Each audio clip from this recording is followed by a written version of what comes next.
I'm Susan Page, Washington Bureau Chief of USA Today, and this is Capitol Download. We're on Capitol Hill with California Congressman Adam Schiff, the ranking Democrat on the House Intelligence Committee.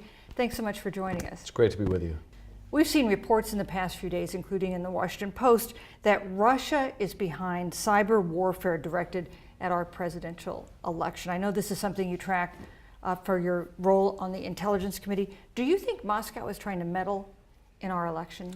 I do think Russia is trying to meddle not only in our elections, but also in those of European nations and many other places. And this is part of the Russian handbook. It's part of what they used to call active measures, that is a covert and sometimes overt way of influencing the elections or the political affairs in other countries. It's pretty clear, I think, on the basis of very public information from the credible security firms that have analyzed the DNC hack and the DCCC hack, that these hacks go back to Russia. Go back to the Russian state government? Well, it's clear they go back to Russian actors, and I think it's also clear they go back to the Russian government or certainly Russian-sanctioned hackers. What makes this new and troubling, though, is not just the intelligence gathering of hacking into a political party.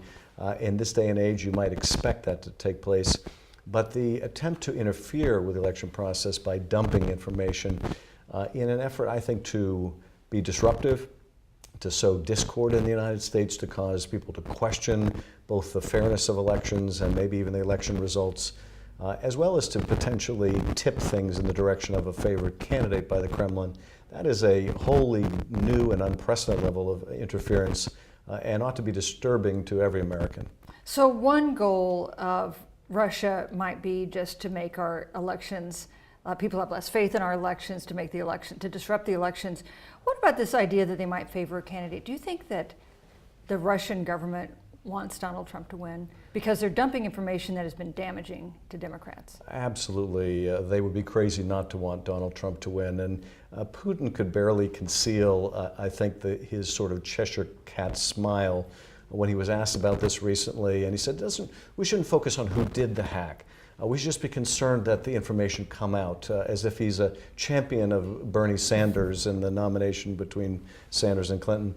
No, they, I think, enjoy the opportunity to make mischief in our elections, but it's also, I think, a reflection of the fact that they would desperately like to see someone like Donald Trump as President of the United States, and they're very concerned about Hillary Clinton, and they're concerned because they saw her ability to marshal support for international sanctions against Iran.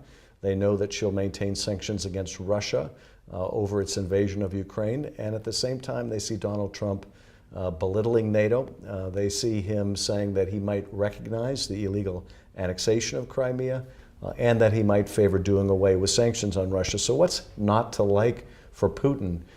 And that's, I think, very concerning. Do you think it's working? We've seen, for instance, that the DNC chairman, Debbie Wasserman Schultz, was forced to resign as a result of some of the disclosures. Do you think the Russian campaign is working? It's certainly working in sowing discord, and it had that impact around the Democratic convention. And I don't think we've seen the end of it. So we'll see the dumping of further information. There's some dumping of information now going on even in congressional campaign races. So I think we're just seeing the beginning, and it won't even end in November either. I think unless there's a strong pushback, and I think the administration really needs to call out Russia on this, make public attribution. That right now there's no price to be paid by the Russians for this kind of meddling.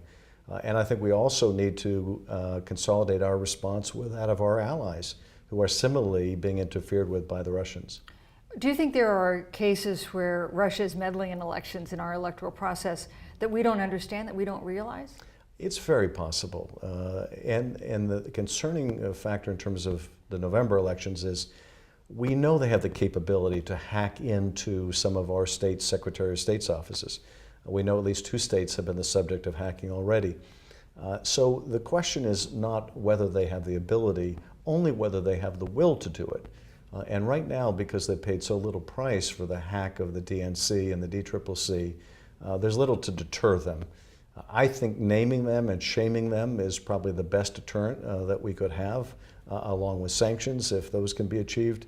But the failing to even call them out on it, I think, merely invites further disruptions like this. Well, President Obama had an opportunity to name them a couple days ago. He was at a news conference during his Asia trip, but he declined to do so. He simply said experts say that Russia may be behind these hacks. Should he go farther, do you think?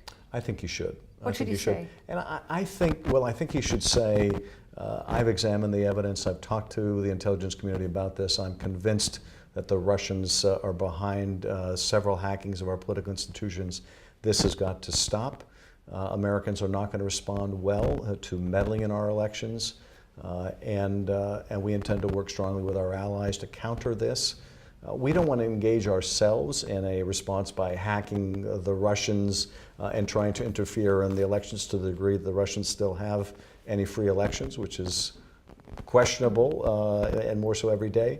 But nonetheless, there are things that we can do to respond, that we can up the ante, where we can escalate if indeed the Russians escalate this conduct.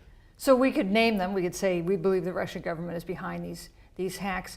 What other steps could be taken to make Russia pay a price for meddling in our political system?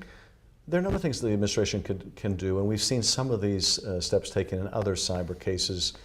We can indict some of the responsible parties, as we indicted some of the Chinese hackers and Iranian hackers. We can use sanctions against institutions. We can, under the Magnitsky legislation, we can do sanctions against individual Russians who are responsible, so that they may have trouble gaining access to assets out of the country or have their freedom to travel to certain places restricted. So there are ways to increase the cost to Russia, but right now there are no costs, and this is why I think it's such a danger that they'll simply continue, if not increase, this conduct. If it's pretty clear that Russia's behind these hacks and these various efforts, why don't we do more? What's the argument against taking more steps? Well, the argument against may be twofold.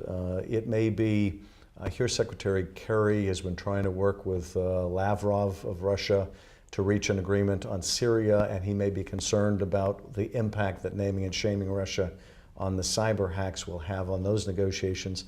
My own feeling, though, is the Russians are slow walking us on Syria. They're encircling Aleppo, they're trying to consolidate, along with the Assad regime, gains on the battlefield. So I think they're stringing us along, and I don't think their word is any good, even if we reached agreement tomorrow. So I don't think we jeopardize much by naming and shaming them on their cyber conduct.